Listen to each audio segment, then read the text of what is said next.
Hello and welcome back to the Deep Dive. If you're learning English or, just want to feel a little more confident when you travel, then you are definitely in the right place.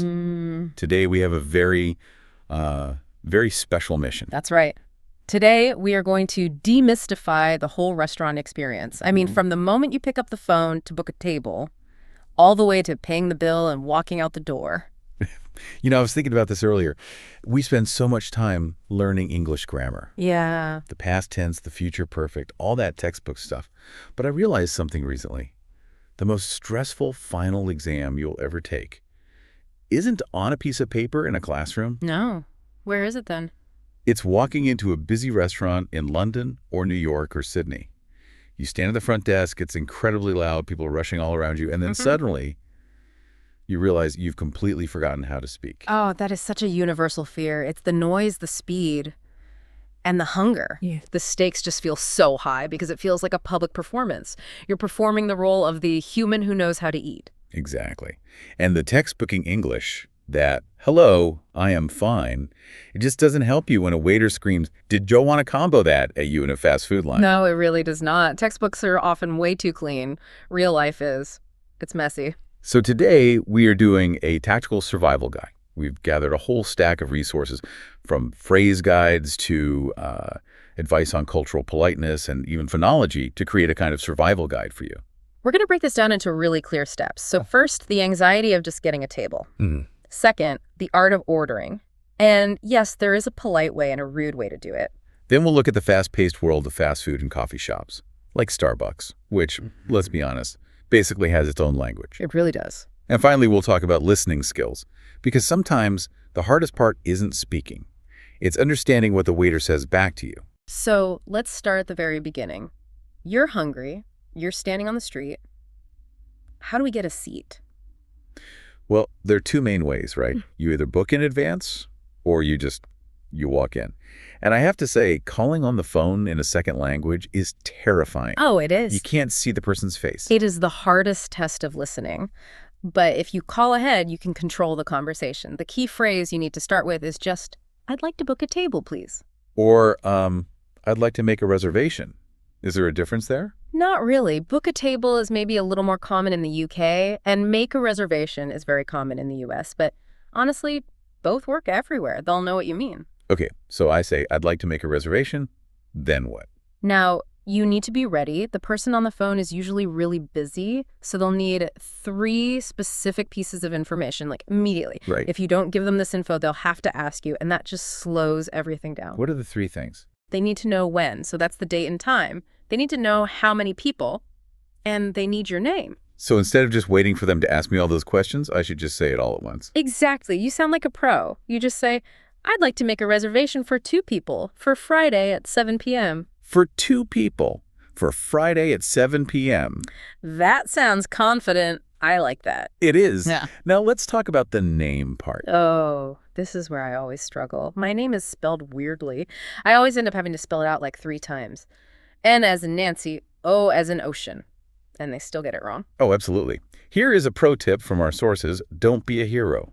What do you mean by that? If you have a complex name or a name that's hard for English speakers to pronounce, just use a Starbucks name. A Starbucks name? Yes, a simple common name you use just for bookings to save time.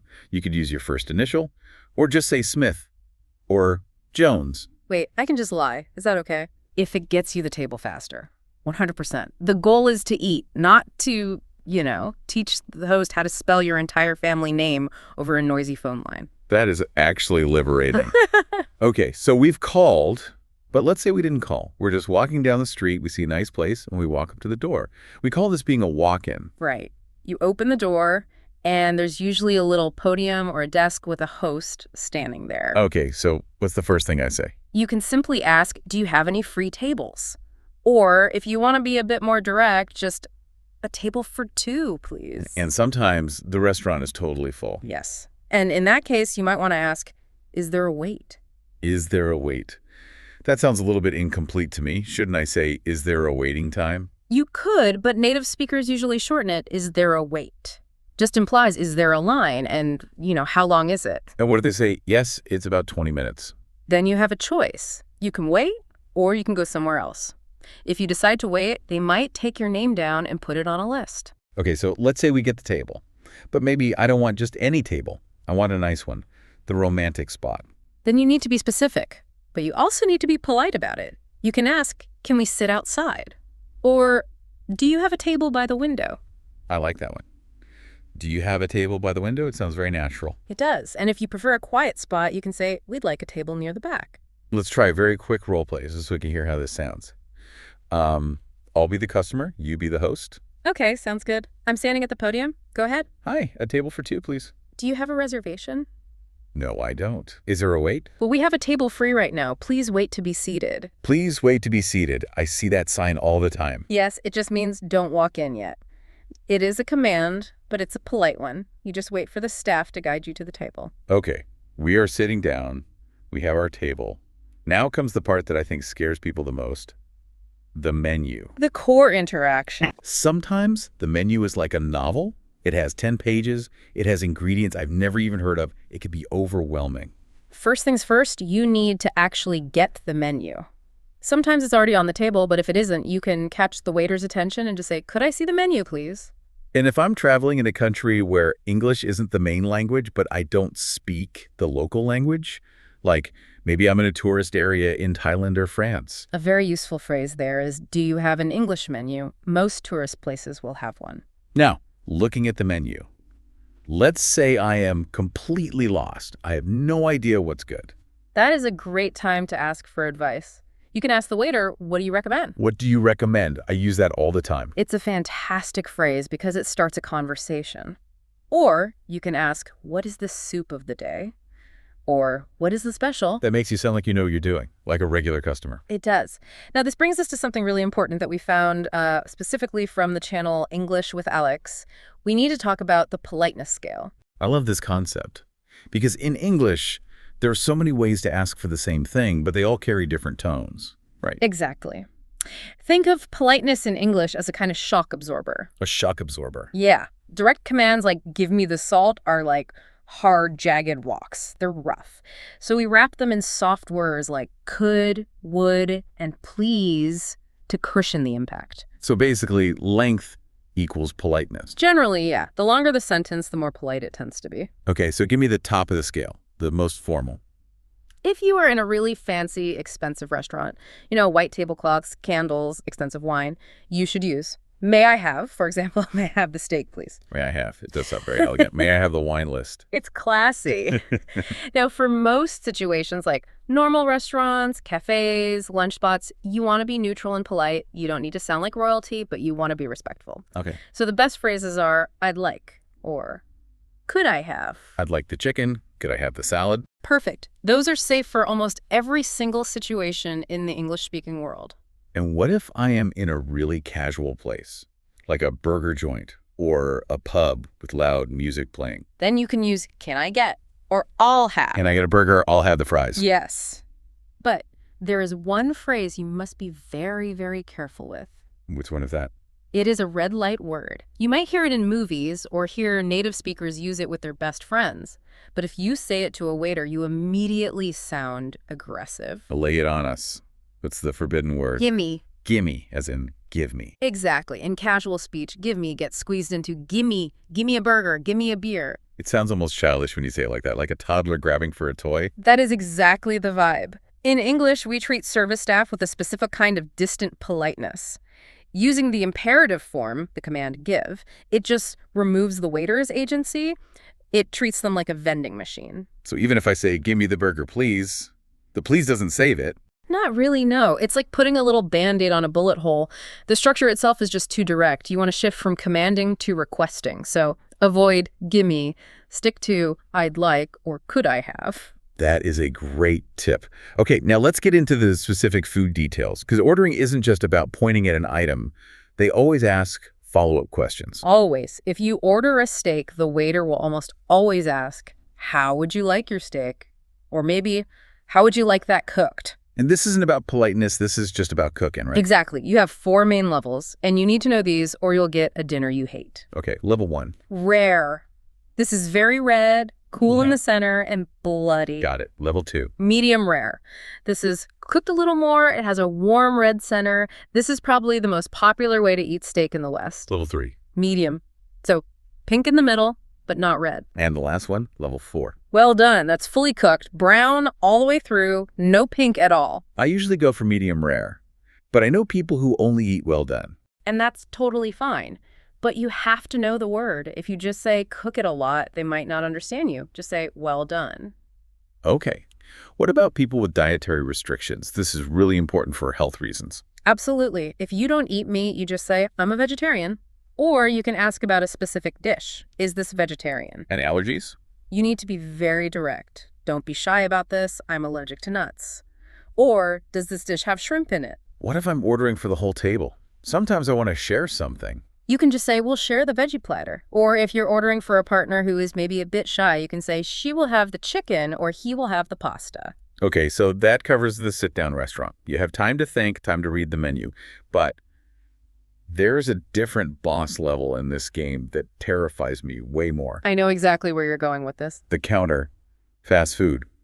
There's a long line behind you, the cashier is staring at you, and you have about 10 seconds to speak. The speed round. This is where the textbook just goes right out the window. All right, so let's talk about section 3, fast food and coffee shops. Fast food requires much faster listening. They ask questions very quickly because they are being timed. Let's look at a burger order. I walk up and I say, I would like a double cheeseburger. The worker will often immediately fire back with everything on it. Everything on it. What does that actually mean? It just means, do you want all the standard toppings, lettuce, tomato, onions, pickles, all the sauces? They're just trying to save time. If you want it all, you just say, yes, please. And then comes the combo question. Right. They'll ask, would you like fries with that, or do you want the combo? In fast food, a combo or a meal means the food plus fries and a drink. So if I want the full meal, I could just say something like, I'll go with combo number 3. I'll go with. That is a great casual phrase we talked about earlier. It's very natural in a fast food setting. And if you want special fries, you might hear curly fries or large fries. Let me get some large curly fries. Let me get caught again. Very casual. Okay, now let's move to the most confusing place on earth for English learners. Starbucks. Or any fancy coffee shop, really. Ugh, stop. I feel like they do this on purpose just to mess with us. It can be so confusing because they use their own language for sizes. So in many coffee shops, especially Starbucks, a small is called a tall. Tall means small. That makes zero sense. Tall sounds big. It does. It's a relic of their old menu history, but for a learner, it's a total trap. Now, if you ask for a small, they will understand you, but if you hear them shout, 1 tall latte, don't look for a giant cup. It's the little one. Okay. So tall is small. Then what's medium? Medium is grande. And large. Venti. They're venti. It means 20 in Italian because it's 20 ounces, so you just have to remember, tall, grande, venti. Okay. And what about the actual drinks themselves? Well, a latte is espresso with milk and just a little foam. A cappuccino has much more foam. It's very light and airy. An Americano is just espresso with hot water, so it looks like black coffee. And if I'm really tired, like jet lag tired. Yeah. You might want a red eye. That's a cup of normal coffee with a shot of espresso added to it. It is very, very strong. Wow. And if I want to be a bit healthier? You can change the milk. You can ask for almond milk, oat milk, or non-fat milk. So putting it all together, if I want a medium caffeine-free coffee with oat milk, how would I say that? I would say, can I get a grande decaf latte with oat milk? Can I get a grande decaf latte with oat milk? It sounds like a secret code, but I guess it works. It does. Now let's pivot to the other side of the conversation. Because I can memorize all these perfect phrases. May I have the steak, please? But that doesn't help if I can't understand what the waiter screams back at me. This is the listening gap. This is the biggest complaint I hear from learners. I learned the words, but I didn't understand what the waiter said. That is because native speakers don't speak like textbooks. We use reductions. We squeeze words together. We speak in sound units, not word units. Our source, in English, highlights some very specific sounds you really need to recognize. The first one is gonna. This is short for going to. So the waiter might not ask, are you going to order? They'll probably say, are you going to order? Are you going to order? Okay, I hear that. The next one is wanna, short for want to. Do you want to see the dessert menu? Do you want to see the dessert menu? It sounds so much softer and faster. Exactly. Another common one is lemme. This is short for let me. If the waiter needs to check something, they won't say, let me check. They'll say, let me check that for you. Let me check. And we already mentioned gimme for give me, but another one to listen for is didja. Didya. It means did you, like did ya want fries, or did ya enjoy the meal? Can you give me an example of how that sounds in a really busy diner? Sure. Take the phrase, do you want to see the menu? That's 7 words. In a busy diner, that becomes one sound. Did you want to see the menu? Did you wanna? Exactly. If you're waiting to hear the clear word do, and the waiter says, did ya, you might panic. You might think you missed a word. But if you know to listen for these reductions, you can stay calm. You understand the rhythm of the language. That is such a good point. You don't necessarily have to speak like this yourself. You can still speak clearly, but you must be able to hear it. Precisely. Understanding is the priority. Okay, we have ordered. We've understood the fast-talking waiter. We are eating. So, Section 5 covers the meal, handling problems, and the bill.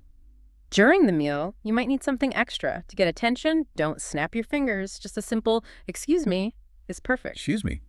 Nice and polite. Then you can ask, could we have some more water? Or could we have some more bread? And eventually the waiter will come back and ask, was everything all right? And you can say, thanks, that was delicious, but what if it wasn't? Yes, handling problems. This is scary for learners. No one wants to come across as rude. The key is to just be calm and factual. You don't need to get emotional. If the food is wrong, simply say, excuse me, this isn't what I ordered. This isn't what I ordered. Yeah. Simple. No drama. I like it. Or, this food is cold. Or, if you have been waiting forever, we've been waiting a long time. You're just stating the facts. Exactly. Now, the meal is done. It's time to go. We need the bill. In some countries, they just bring it to you automatically. But in others, you have to ask for it. Correct. The phrase you need is, could we have the bill, please? In the U.S., they often say check instead of bill. So you'll hear check, please. And payment. Do you take credit cards? Or can I pay by card? Right. And a very common situation is dining with friends. You might want to pay separately. You can ask, can we pay separately? Or can we split the bill? Let's split it. Yeah. That means we divide the cost equally, right? Usually, yes. Or if you want to be generous and pay for everyone, you can say, I'll get this. I'll get this. That is a nice thing to say. One little cultural note. Yeah. You should check if service is included. This means the tip. Tipping is a huge topic. It is. In the U.S., tipping is almost mandatory. You usually leave 15 to 20%. In Europe or Asia, it's often included or just not expected. So always check the receipt or just ask, is service included? And finally, there's often food left on the plate. We call these leftovers. And we don't want to waste them. So you can ask, can we get this to go? Can we get this to go? Or could we have a takeout container? Or even more casually, can I pack that up? Can I pack that up? I use that one a lot. Yeah, to go is really the magic phrase there. So we have booked, ordered, eaten, handled problems, and paid. We have survived the restaurant. Oh, we have. Let's do a really quick recap of your survival kit. Okay, first, when booking, remember those 3 essentials: time, people, name, and use a fake name if yours is hard to spell. Second, choose your politeness level. Use may I for fancy places, could I for normal places, and just avoid gimme unless you want to sound rude. Third, watch out for Starbucks sizes. Remember, tall is small, and listen for those reductions like wanna and gonna. And finally, don't be afraid to ask for what you need, whether it's more water or the check. Before we go, we have a little challenge for you, a provocative thought to take with you. Yes, the next time you are in a restaurant, even if it's in your home country and you're speaking your native language, I want you to try something. Just narrate the experience in English in your head. Oh, that's a great idea. Look at the menu and think, okay, how would I order this specific dish in English right now? Look at the waiter and think, how would I ask for the bill in English? It makes the practice real. It connects the English to the actual action of eating. Exactly. And just remember, it is okay to be nervous. Even native speakers stumble over their words sometimes. The most important tools you have are a smile and the words please and thank you. Thank you so much for joining us on this deep dive. We hope your next meal out is delicious and completely stress-free. Bon appetit! Enjoy your meal. Goodbye.